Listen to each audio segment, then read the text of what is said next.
All right, so I want to talk a little bit today about balance. One of the really simple things we say in our trainings is that balance is a sensation. When I'm teaching yoga teachers, balance is a sensation. It's not an action. It's not a performance thing. It's actually, and we tend to define balance because a lot of times we're working, and a lot of you that are here are actually that coordinated movement isn't as easily accessible to not everyone on the call. So it's really important to realize one of the things we really try to emphasize is that there's other ways to think about balance as rather than as an accomplishment, like a teeter-totter. That there are other more organic ways of realizing balance, and this is like one of the things that advanced practitioners, traditional practitioners, and everybody start to realize is that balance is an integration with the space around you, right? So you've got your core thing happening in your body, but it's being able to stay in a, let's say, a gentler relationship to what surrounds you, right? So how many of you just kind of want to see, I want to see thumbs up, thumbs down. Like how many of you day to day have to live with a slow burning or high burning fear of falling? Right? Does anyone raise your thumb? I want to go to the second screen here. No, there's only one screen, so we're good. So almost all of us, right? Because falling's kind of the horrible thing, right? I mean, like I've taken so many face plants in 42 years, I can't even tell you, right? Like it's stunning, right? So, but and so there's that. So one of the things that I want to think about today and going forward, always, it's in all of what we teach, but especially if you have a fear of falling, this is going to sound counterintuitive. You should practice falling, but I mean safe falling. Okay, like so even just like I'm thinking about me, not having as much trunk support, like practicing, coming forward without full control and going through that space of falling. I'm telling you that it seems funny, but if you can stay supple and graceful as you're losing a safe relationship to gravity, it's just a good skill, right? There's a reason why little kids can fall on the floor better than adults. It's because they're better at it, right? They don't judge it so much. Their brain doesn't freeze up, right? As soon as they're going through the air.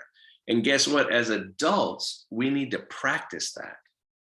And especially like every transfer I have, I'm thinking, especially with bad shoulders, it's like everyone I have, I'm having to sit there and go, okay.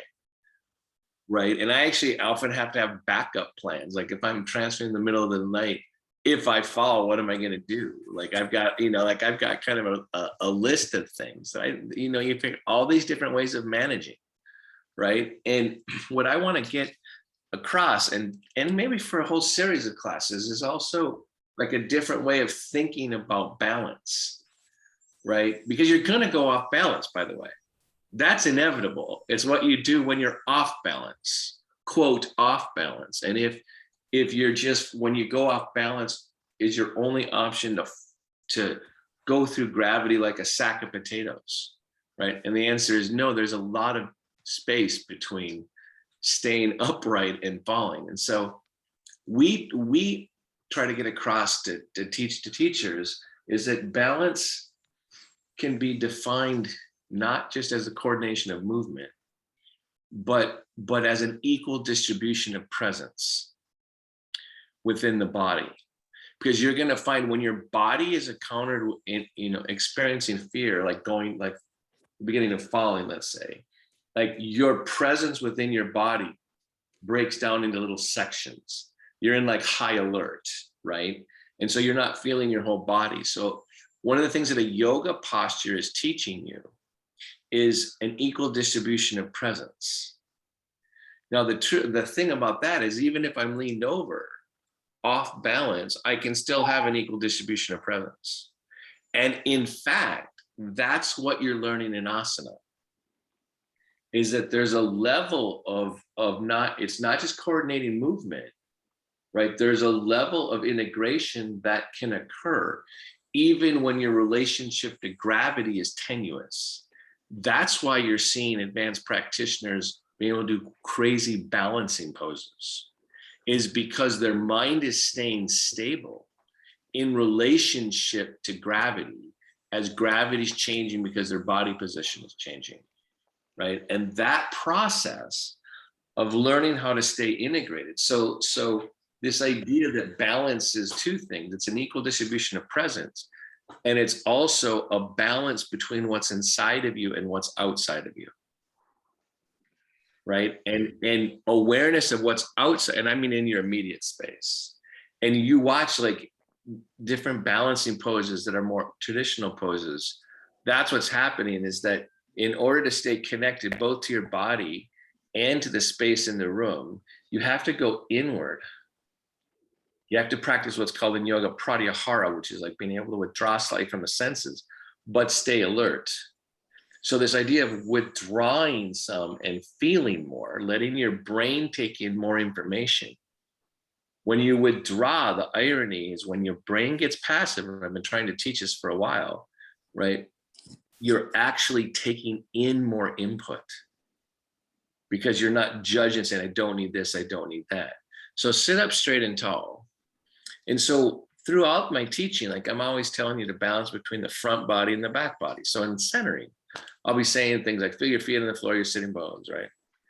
Now locate yourself in the room, because already I'm trying to activate proprioception, your balance to the room, an internal dynamic, interoception, combined with a relational dynamic, proprioception, and our nervous system is wired for both, right? And so you sit up straight and tall. And it turns out if you want to be more integrated with the space around you, your chest has to be lifted. There are going to be very few balancing poses where your chest isn't more open as opposed to closed, right? So already I want you to think about where your feet are, where your sitting bones are. Again, keeping you in your base, and then being more aware of the space in the center of your chest. Now I'll say things like locate yourself in the room, and especially above, below you, in front of you, where your eyes are going to want to go, but especially to what's behind you. And I say that a lot because I'm wanting you to access through pratyahara or withdraw from your senses. I want you to integrate with what you can't control, right? Because balance and control are not the same thing. They're just not, right? So you sit up and you're feeling your feet on the floor, your sitting bones, you're lifting your chest. Now, balancing your head over your neck, which is also a subtle thing, right? And so you get that as whatever it's going to be today. And then close your eyes from top to bottom, if that's what you want to do.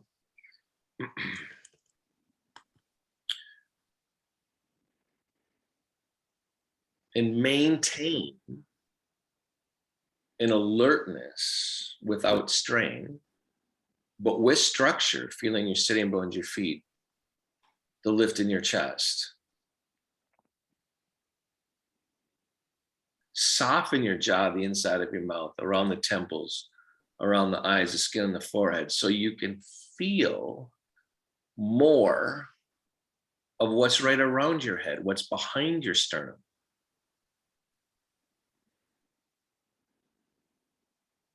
In a way, a yoga pose aims to be seamless with its surroundings, non-violent in its surroundings, with its surroundings. That doesn't mean you have to go away. It actually means you have to be more alert and open.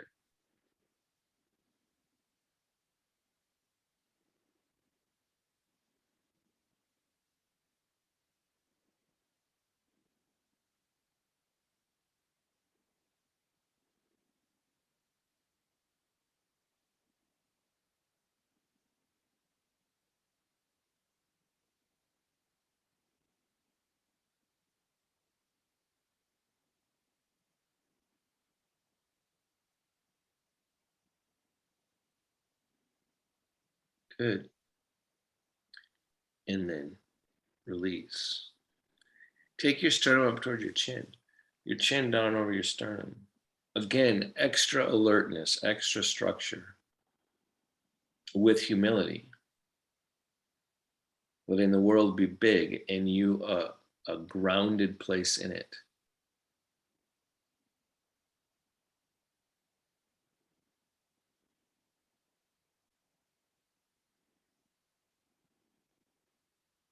Raise your head up with closed eyes. Open your eyes. So, I've spent a lot of time thinking and practicing about the nature of mind and how it fits into the world, right? For a lot of reasons. But one of the things I think is really true is that the mind actually struggles with emptiness, right? With that really inward dimension, and it will try to make sharp edges. So your mind, unless there's an object, is kind of like a dark room. It gets its light by being in relationship to objects. So that's why like beliefs are so important for people. It's like it's a way to make sharp edges. Think about a simple thing like in group, out group, not trusting the other side, right? It gives a sharp edge for the mind to get grounding, right? Your family as in relationship to the rest of the world. Like there are all these ways that mind is going to have to make a sharper edge than what's true in order to feel safe. So like you're going to watch your mind. So part of the goal of yoga, as you know, in the Yoga Sutras, is to get it so your mind doesn't have to judge as much, or as Patanjali says, it's translated, I oscillate, but it can stay steady and not worry about the unknown edges. Because guess what? There's a lot of unknown. I think all of us in the world has gotten a huge dose of the unknown this last 18 months. It's a stunning dose, right? And we want to make edges. We want to trust information. We want to trust this. We get upset when all of a sudden maybe exactly what we were warned about is happening about the Delta virus, is that the vaccine is getting a little less effective because too many people have had the virus. We didn't slow it down fast enough. Like we want to think, oh, we want sharp edges. It's like, no, that's never going to happen, right? We're never going to get sharp edges if we're being honest, if we're being truthful. Although that doesn't mean we shouldn't strive for them, right? So in your yoga practice, this is all connected to balance. Much of your balance is going to come from what you can't control, right? That you're going to be able to keep it steady. Now, that's not going to stop me from falling out of my wheelchair. This level of balance realization is still subject to gravity, right? I'm still going to fall. It's not going to suddenly, I'm not, because I'm so well balanced when I'm falling, I'm not suddenly going to levitate, right? That's not how it works. Except the integrative sensation is going to come from a realization of what you can't control. So balance in bodies like ours is a profound practice. You're like right at the center of yogic realization when you're practicing balance, when you don't have coordinated control. All right, so now feel the back body, your feet, so that and sit up straight and tall, and try to soften your jaw, because you don't want to be clenched in relationship to what surrounds you, right? But that doesn't mean you get to have structure. And so from this place where you're sitting up straight and tall, right, a sense of direction in movement is possible, right? So that's why I want you to now feel your sitting bones, lift your lower abdomen slightly up, and then extend down from the inner groin to the inner knee down to the inner heel. So start to realize that in this place where my eyes aren't trying to read anything, where I'm not trying to grab at anything, a sense of direction and fullness is possible. And it's going to be really responsive to your inhalation and exhalation. You get to have a rhythm. Think good, like one of your core rhythms of your life will be your inhalation and exhalation. It's so fundamental that your mind doesn't stay aware of it. Thank goodness. I'm glad I don't have to be in charge of every breath.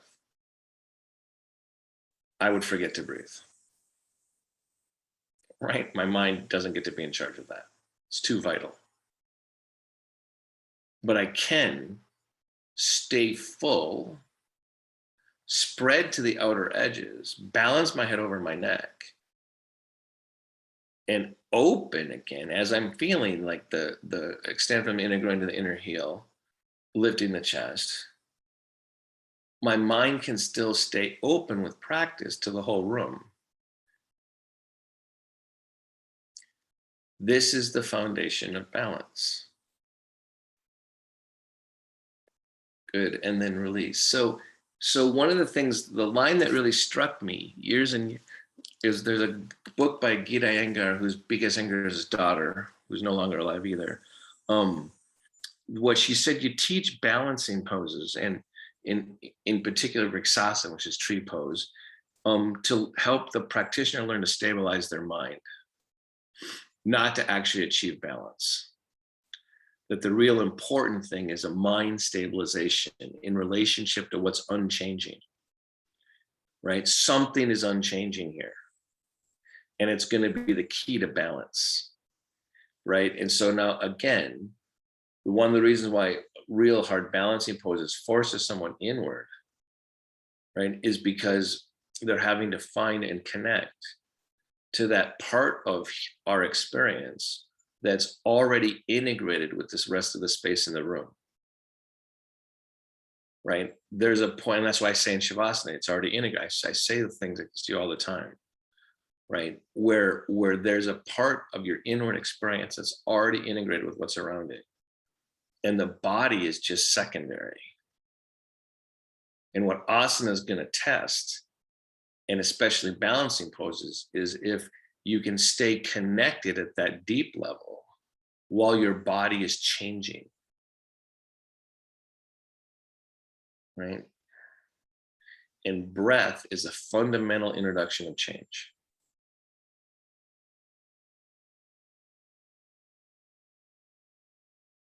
So again, feel the space between your ears and your shoulders. Lift the sternum. Drop the skin down the back body. Be open to what's behind you, what's in front of you. Keep your spine alert and strong. And be in the room from the center of your chest, not from your mind.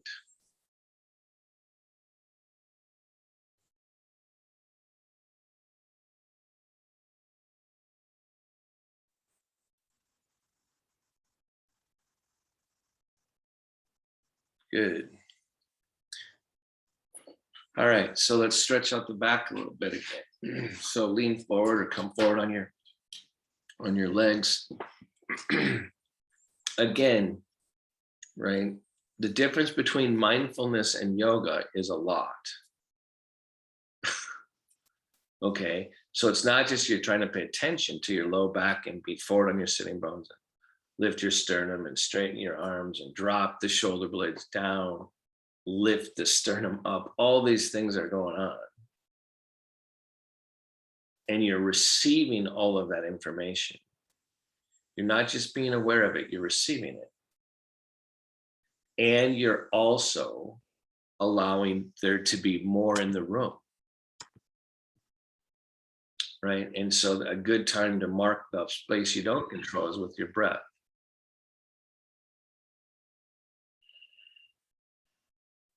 So when you inhale and you're expanding, and then exhaling and lengthening your spine, one of the best ways to have joy is to have rhythm. So there's on the exhalation, there's an extension. There's an expansion on the inhalation. And there's an undulating back and forth between inhalation and exhalation. Make it continuous.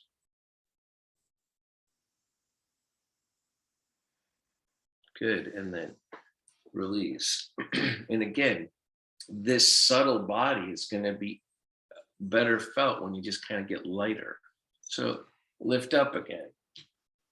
All this beginning stuff is kind of preparation. So you're making space. And I'm going to go up again. Let there be a hang and then watch the collapse, right? And don't get mad at the collapse. That's gravity, right? That's true, right? And then you go back up. You need gravity, for God's sakes, right? I like, well, this is me being ironic, but there's a lot of kind of new age energy that talks about being frustrated and constrained by gravity. It's like saying you're constrained by breathing, right? It's actually what you formed in. So, I mean, that's part of the fundamental energy. So it's not something to regret. It's something to realize. All right. And then go back up over your chair to getting some length here, right? And getting open. And then come forward. So the sensation of opening will increase the sensation of suppleness, right? You don't want, and then go back again, you don't want to squeeze for balance unless you have to, right? If I'm about to fall over, I'm going to squeeze the crap out of something, right? So you got to choose when you squeeze and when you don't, right? But you're trying to get more open here, so you don't have to squeeze with as much violence, right? So you're watching the rhythm of it. Back again, up and over your chair, forward, move through it, right? Okay, so then have a seating. So I'm going to try to teach some subtle things. So this happens to me because I'm paralyzed from the chest down. When I go back, right, and I try to come forward, I end up at a certain point having to kind of throw my head forward. So there's like this empty spot right here where the gravity's got to turn over a little bit, and I end up having to thrust through it, right? So there's a point at which, like, as I come forward, if I don't use my arms, I really have to kind of collapse my chest and move my head through it. So right now, I want you to practice. So there are a whole bunch of solutions. Remember, we're trying to keep an equal distribution of presence. So for me, when I'm back like this, I'm going to grab my wheelchair or my seat and try to come through it without just doing this. Let the center of my chest go underneath gravity instead of up and over it. So what do I mean? We're in hard language right now. Like the difference between going through or underneath gravity. So over gravity would be if I just kind of led with my head and try to go kind of up and over the mountain to come forward, okay? On this one, I want you to try to come under gravity, like go through it from underneath. So I'm up and over, and instead of kind of leading with my head, I'm going to grab my chair because I need something to help me move, and try to let this go underneath gravity as I come forward. What I didn't realize is that when I'm back like this and I don't pay attention, I'm not aware of my torso. I'm just aware of my head. That's my mind trying to control stuff, right? So already we're practicing a form of balance, right? We're trying to get it so I lead not just with my head, but I lead with my chest and come forward. And then go back again. And as I lower my, quote, center of gravity from going up and over gravity to through gravity, I have more awareness in my legs. So come forward and through. So now on these next few, and then go back again. And don't take your head back if you're getting dizzy, but I want you now, as you come underneath gravity, to notice there's an opportunity to be more aware of your feet as you come forward, right? And once I've done that, it's easier to push off with my feet, but you got to do it graceful, right? One of the things, I didn't watch much of the Olympics, but I watched a little bit of high platform diving. Did anyone see any of the diving that happened? When a great dive happens, there's no splash, right? They kind of go whoop right in the water. When you're transitioning through gravity, you're looking to make as small a splash as possible. When you're doing it in an integrative way, you're looking to make it be not big and dramatic. That's for when you're having to protect yourself. So again, I want you to come through. And so for those of you that have more abdominal control than me, even though you don't have to pull yourself forward, there's still keeping the light on through the whole body, even if you can muscularly act. So you're back. I'm going to come through, feel my feet all the way through.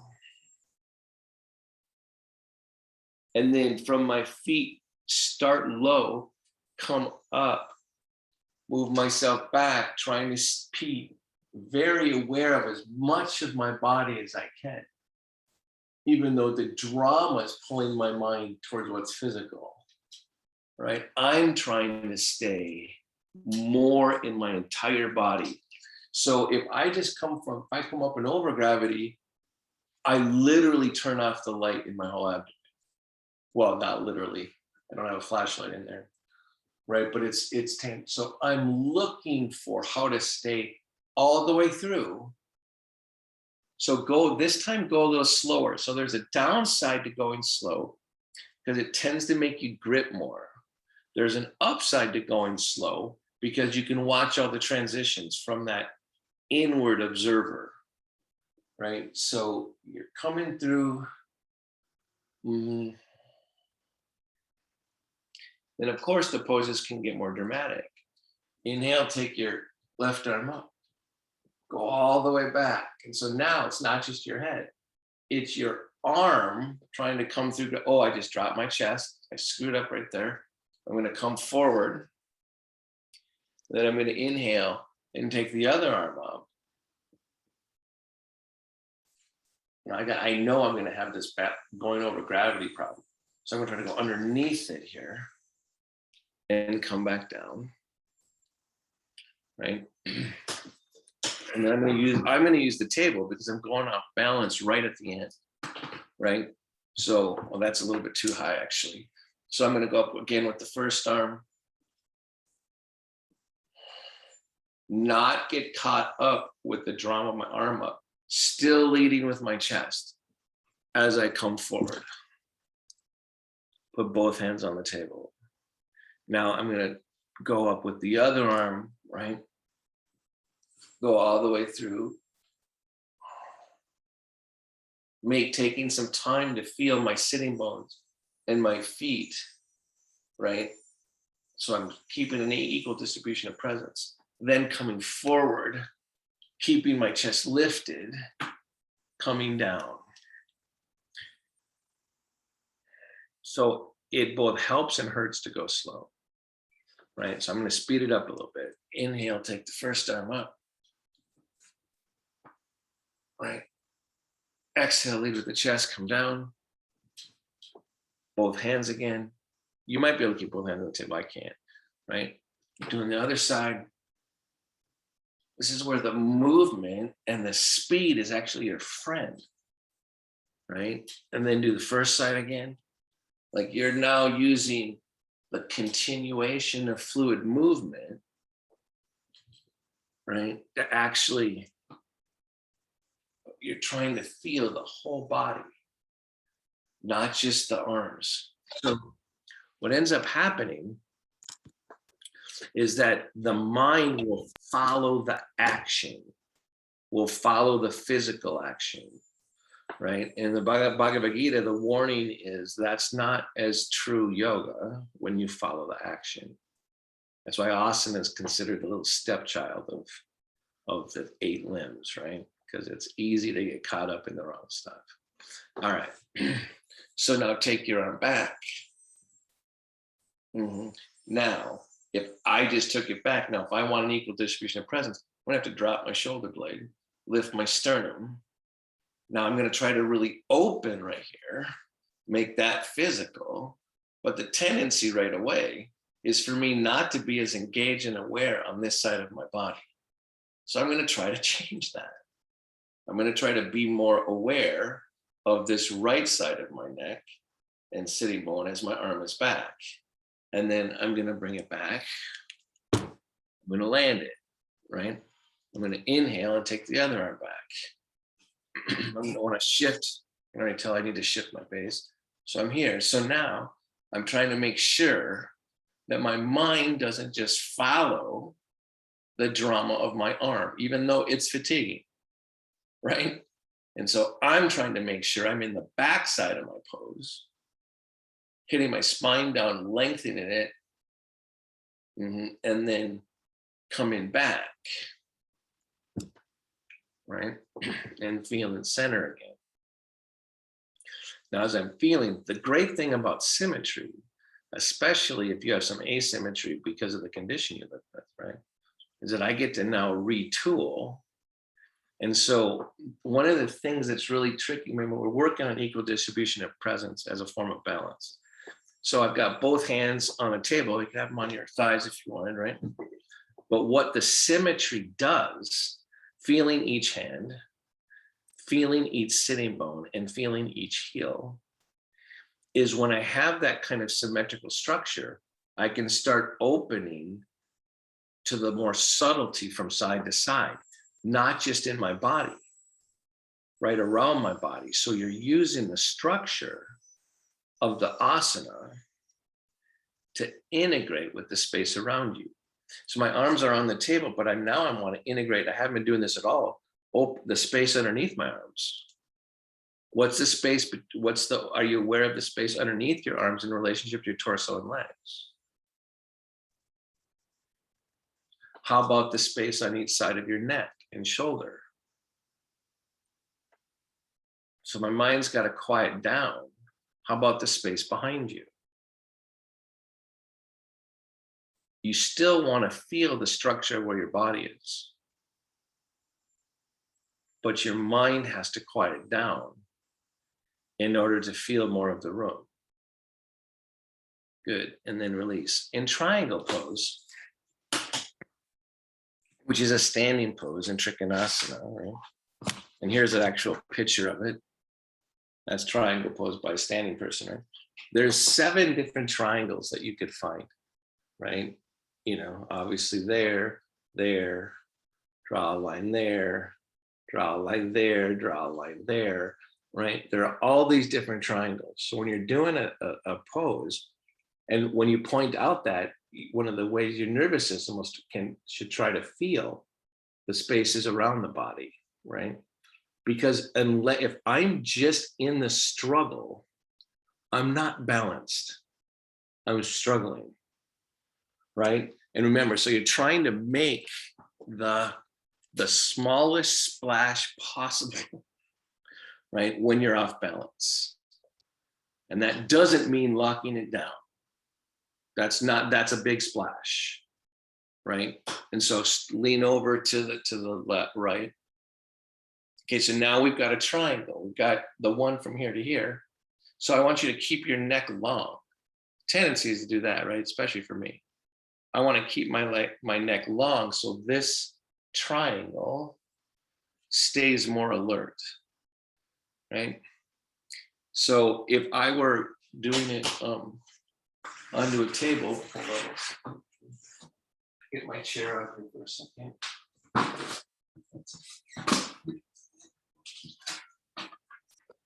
So it's a little harder when I'm just leaning over on my elbow.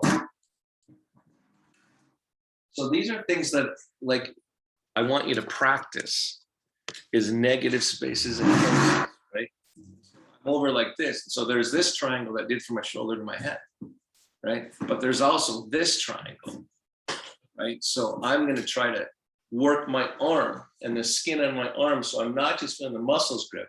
I'm feeling the skin on my side body, on the underside of my arm, right? So I'm not just feeling where the fatigue is happening in my arm. I'm actually looking, I want to, instead of do this to collapse that triangle, I want to open. Now watch what happens if I let my shoulder roll forward. Everything collapses, right? So I'm like trying to get it so these spaces are got more definition. And when that happens, I hope you can tell that the energy flows through your spine better, right? That's balance. And take a couple of breaths. So, you know, one of the things I like to say sometimes without causing myself stress, everything matters in a yoga pose. So I'm going to come back to center for a second. And if you can, you could do it like this. You could do it, all those things we usually do. So I'm going back to symmetry for a second, trying to feel, and then I'm going back again, right? And I'm going to try to feel. So my shoulder rolls forward, I lose and collapse balance. If I open up, roll my shoulder down, open my palm, broaden across my chest. When you take time, can anyone feel your legs more? Feel your base, right? That's balance. Now, feel the empty space in the room. So stay alert, stay balanced, good. And then release. We're gonna do one more of that side, then go to the other side. Because now you're just gonna introduce triangles, right? So you've heard me say things like poses don't end at the terminus of your body. It's because I'm trying to get you to get this stuff. All right, and so here, I've got it all. I'm going to go there fast. And now I'm going to introduce another triangle, right? Now I've got empty space on both sides of my rib cage. That whole class that we did about the intercostal muscles, you need, in order to feel empty space, you need the edges. But in order to receive the empty spaces, you need not to judge so much with your mind. So now I'm breathing, lifting my chest and watching. For me, the struggle is right there. I got to keep that space open. Good. And then come on up. Now I can feel the difference in that arm, right?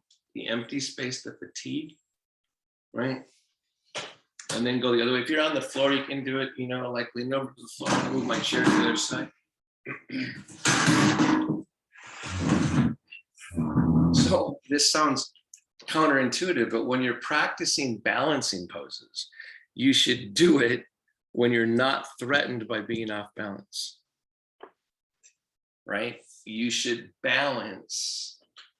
Because if you could if I were not to have this chair, I could fight the balance. I'd have to grip more.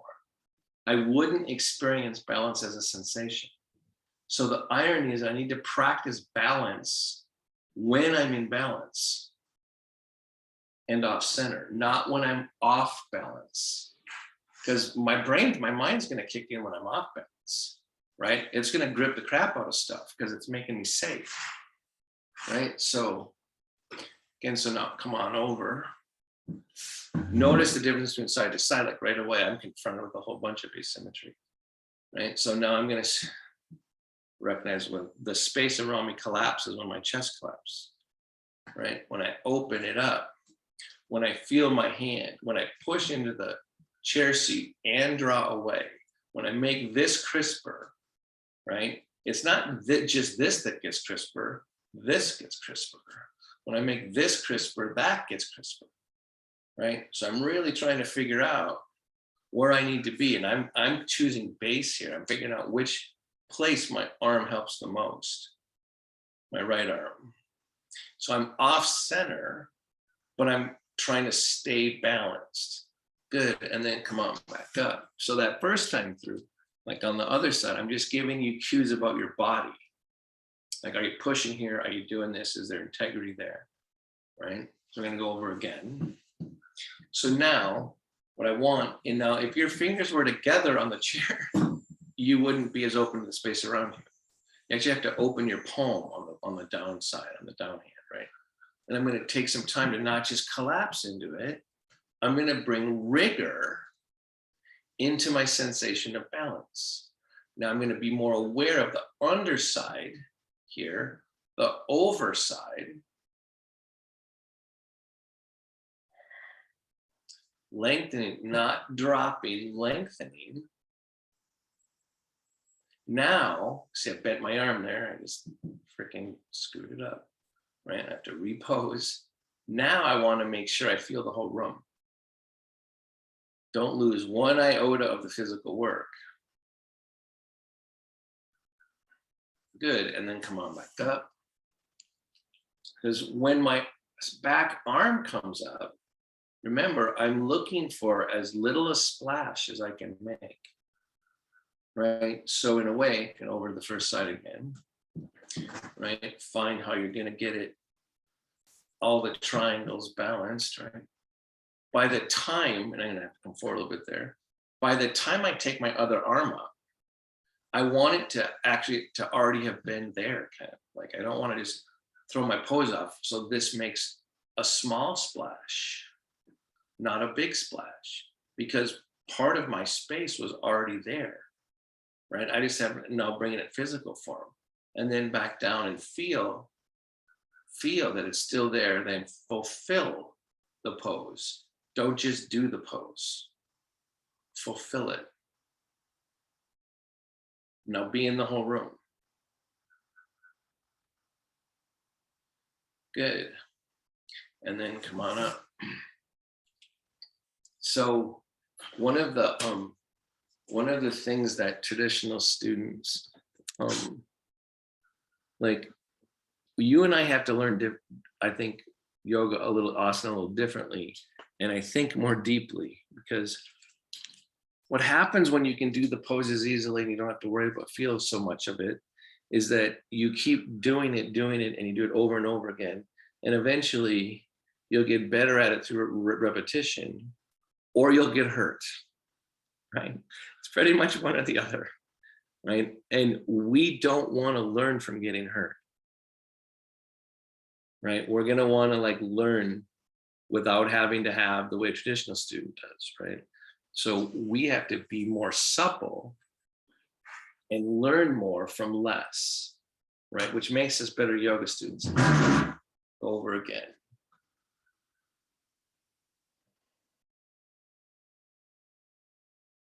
So now I want to be as my eyes are seeing out the window in front of me, right? And it's awesome. But I want to take some time to try to, without an eyeball, look into the space behind me as much as the space in front of me.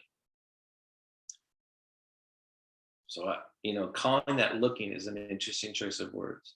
There's a reason why in Eastern traditions they talk about the third eye.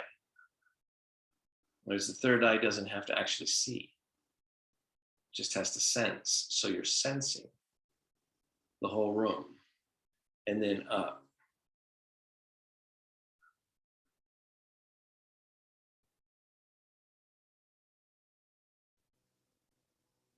I'm trying to have all the negative spaces, all the triangles, even the triangle between my femur bones, between my heels. Good, and then come on back up.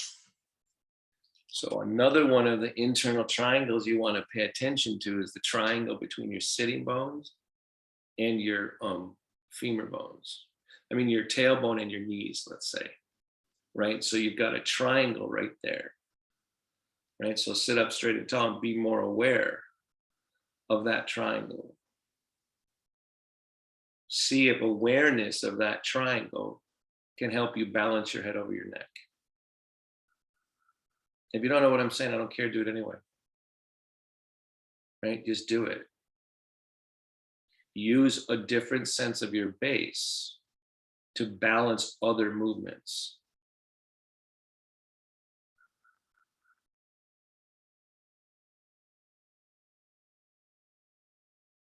Good.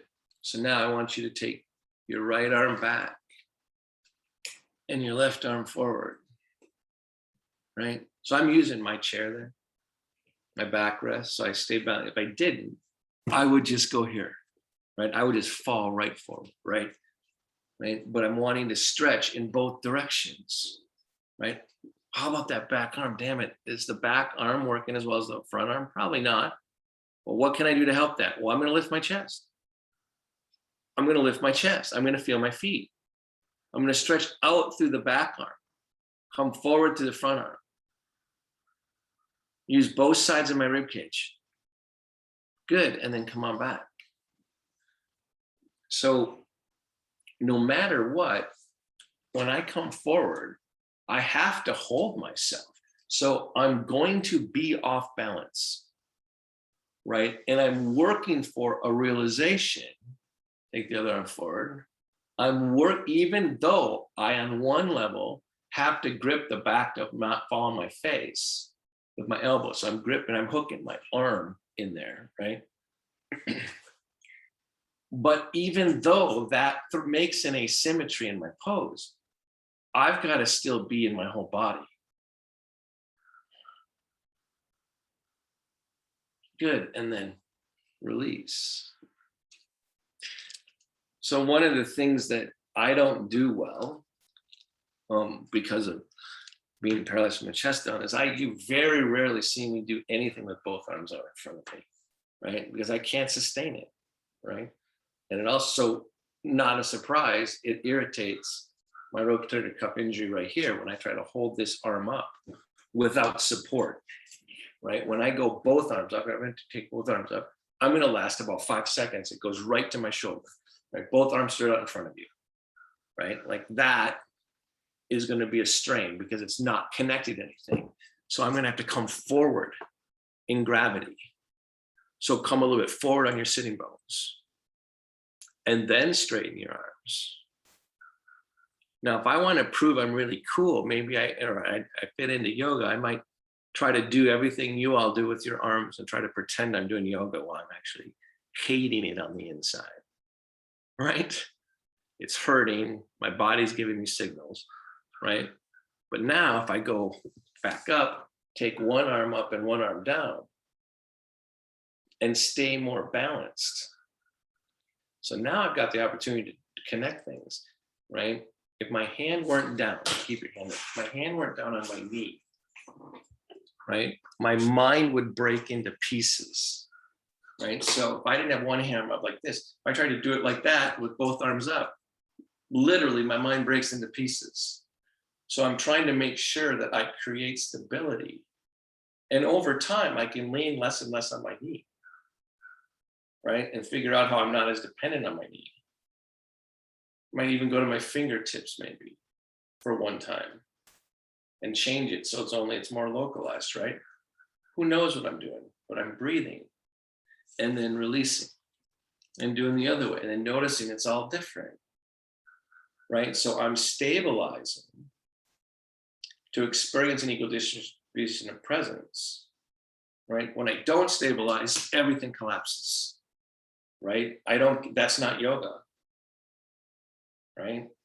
I have to try and then release and change. I have to trust that if I'm practicing yoga, I shouldn't always make everything way harder. So now if I'm just switching back and forth, seems like I'm not, I remember when I first started yoga, I think, that's not yoga, this is stupid, right? And then switch. But now I know enough about yoga where are you feeling your sitting bones and the bottoms of each foot? Are you lifting your chest? And when you do that, does the energy moving through your body move differently? The answer is it does. Good, and then release. So when I start including more of my body, more of an equal distribution of presence, not only do I experience a different aspect of balance, the energy moves better through my whole body, right? Now, we can challenge these things, right? So so now going back to the table, right? I'm gonna come forward, but I'm gonna try to take as little weight on my hand on the table as possible, right? Right, so, right, but is that smart? See, that's just a dumb instruction. I just tell you what I just said, right? That was just dumb, right? So now I'm gonna come forward. I'm gonna go a little bit sideways onto my table, right? So now I'm way off balance, right? If you don't have a table, just don't fall out of your chair, right? Like, so I've got my arm on my table here. So I'm way off balance. Can I recreate what I know to be balance, even though I'm going down? Like, thank God for the table, right? I'd be off into the weeds right here, right? So what can I do to make this more yogic? I'm going to stretch the underside of my arm. We're near Vishnu's couch, by the way. If you were to be side body lying, this would be very close to Vishnu's couch, right? And so now I'm going to be in this way off position. I'm not going to be afraid of it. I'm going to take less and less weight of my elbow on the table. I'm going to try to open my chest more, feel my right hip on the opposite hip, the opposite foot. So I'm actually trying to not collapse like a sack of potatoes. I'm actually trying to make it be where I'm fuller and more expansive in my whole body and breathing. And I'm telling you, this is balance. This is balance. So now if I get bored, I could do all sorts of stuff, right? But that's just, boredom, right? Keeps me occupied. Can I stay in my whole body even though I'm off center? Vishnu's couch, by the way, and then come on up. Let's see if I can find a picture of it quick. You just lay on your side. We're gonna do the other side in a second. You just lay on your side. I think it's in this book. It's called Anantasana. And it gets really hard, actually. Come on. Oh, for God's sake, it's not in this book. All right. I'm going to the next one. Hold on. Got to have books right at hand. Light on Yoga. The most powerful, unsexy book that I've ever encountered. Uninteresting. It looks like a bunch of black and white pictures, right? So a second here.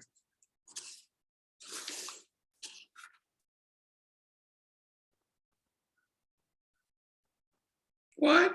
There it is. 246.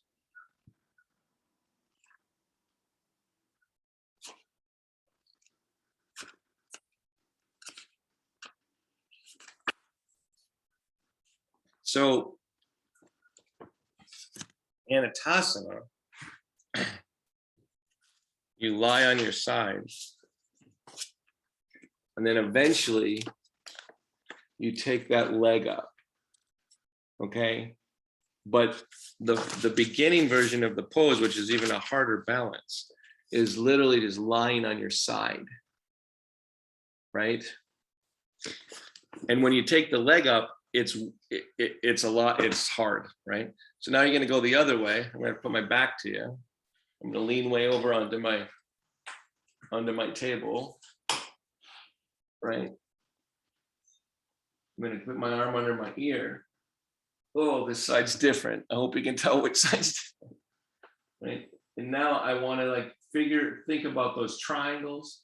Think about the space between your bottom shoulder and your ear, the underside of your arm, the space between your upper arm and lower arm, right? And using all that aware of what's behind you, right? Lengthen your spine. Try to be in the whole room.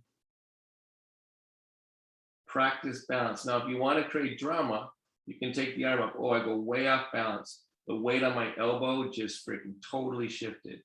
This is less yoga, but it might be better for my sense of accomplishment, especially in the first 10 years of doing yoga, right?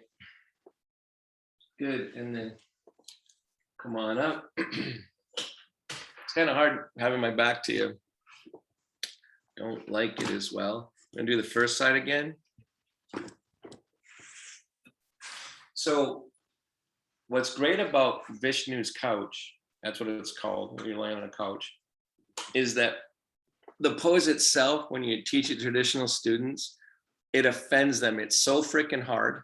They can't do it, right? And they think it should be easy. And it's one of the hardest balancing poses there are, because you're supposed to be on a razor's edge on the bottom side. That's only just a razor's edge supposed to be dropping. So you got this space underneath you here, right? Make that as crisp as you can. Make it a razor's edge. And when you do, watch what happens to your arm and what happened to your chest. Like a whole bunch of things start changing, right? And that's part of what's happening now. I could even grab my leg and bring it up in the air if I wanted, right? I'm not going to do that today, right? But I want you to get, you want to take the arm up, but I want you to feel like, you're not up and in this position.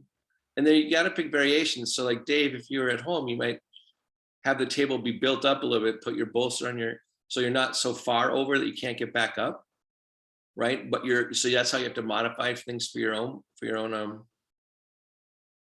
spaces. But my arm is up, but most of the drama is the pose is down here. I'm working like crazy on the underside to fulfill the upper side. Good, and then come on back up. Go the first way, or second way, pardon me.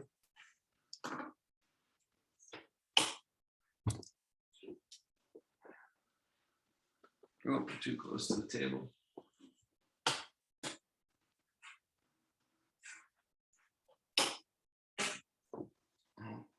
So now I'm doing all the things to keep an equal distribution of presence in a position that I'm right on the precipice of. That table weren't there, I'd be over. You take the arm up if you want.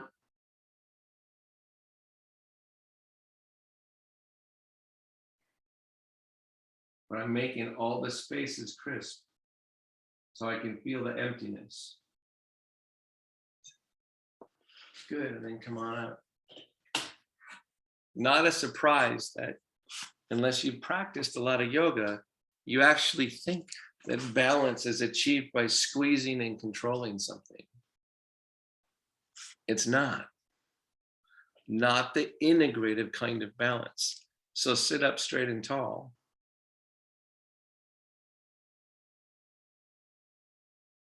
Balance your neck over your shoulders, and then your head over your neck.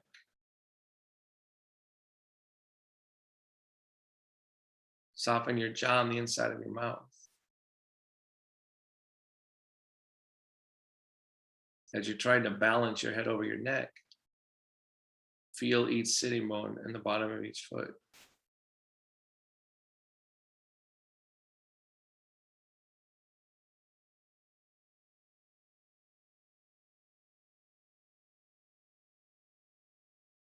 Feel the symmetry, because we're about to do Shavasana.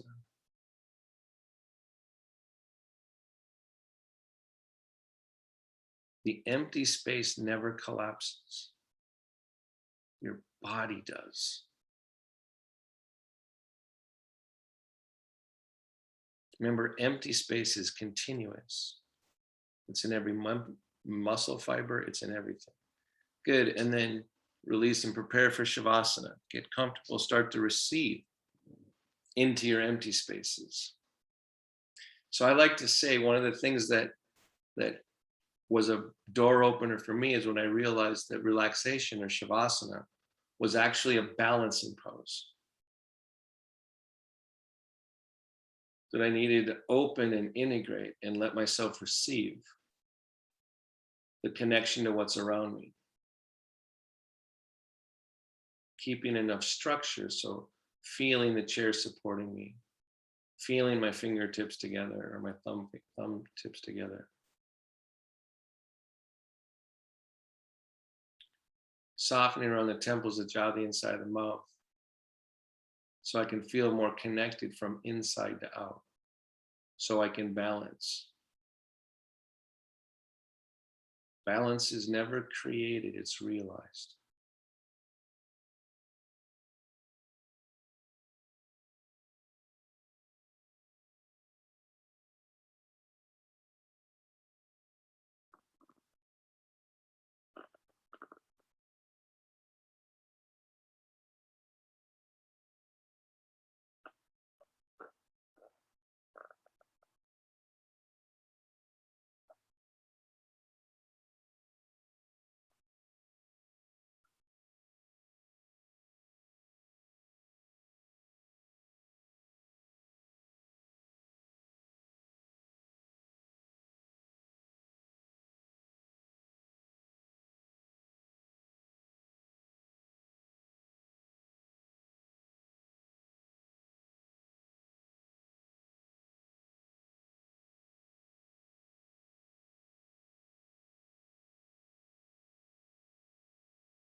Feel your breath.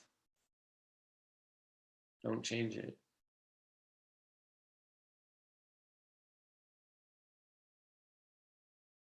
Thank your body.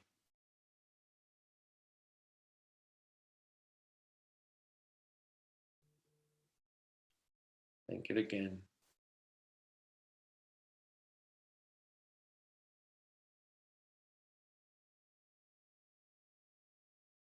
Start to bring yourself back. Slightly deeper inhalation, slightly longer exhalation.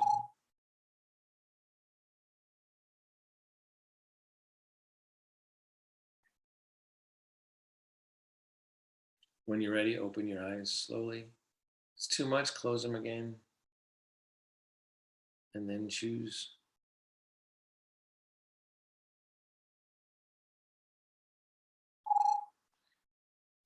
All right.